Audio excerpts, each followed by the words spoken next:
গণবিপ্লব পরবর্তী বর্তমান পরিস্থিতিতে জামাতে ইসলামীতে কেউ যোগ দিতে চাইলে সংগঠনের ঊর্ধ্বতন নেতাদের অনুমতি নিতে হবে বলে জানিয়েছেন দলটি।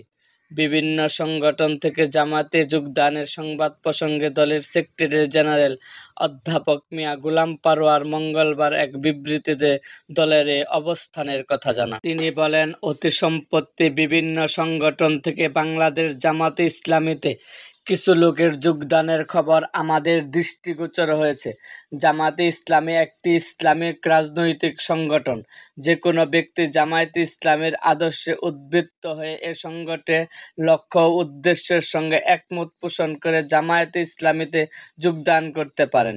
বিবৃতিতে মিয়া গোলাম পরোয়ার বলেন, বর্তমানে ছাত্র জনতার বিপ্লবের পর আমরা এক বিশেষ পরিস্থিতি অতিক্রম করছি।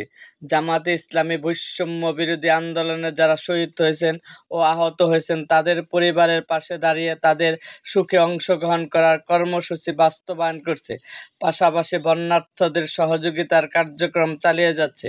এই সময় আমাদের প্রধান কাজ দেশ ও জাতির সংস্কার সহ আইনশৃঙ্খলা পরিস্থিতির উন্নয়নে ভূমিকা রাখা ও ক্ষতিগ্রস্তদের পুনর্বাসন করা। তিনি বলেন, এমন পরিস্থিতিতে জামাতে ইসলামীর মহানগর, জেলা, উপজেলা, থানা, পৌরসভা, ওয়ার্ড ও ইউনিট পর্যায়ে বিভিন্ন সংগঠন থেকে কেউ যোগদান করতে চাইলে ঊর্ধ্বতন সংগঠনের অনুমতি নিতে হবে। ইতিমধ্যে যারা যোগদান করেছেন তাদের যোগদানের কার্যকারিতা স্থগিত থাকবে। এরকম আরও ভিডিও পেতে এবং রাজনৈতিক অঙ্গনের নানা ঘটনা ও ইতিহাস জানতে আমাদের মুক্তাগাছার ইতিহাস মিডিয়া ইউটিউব চ্যানেলটিকে সাবস্ক্রাইব করুন এবং পাশে থাকা বেল আইকনটি বাজিয়ে দিন।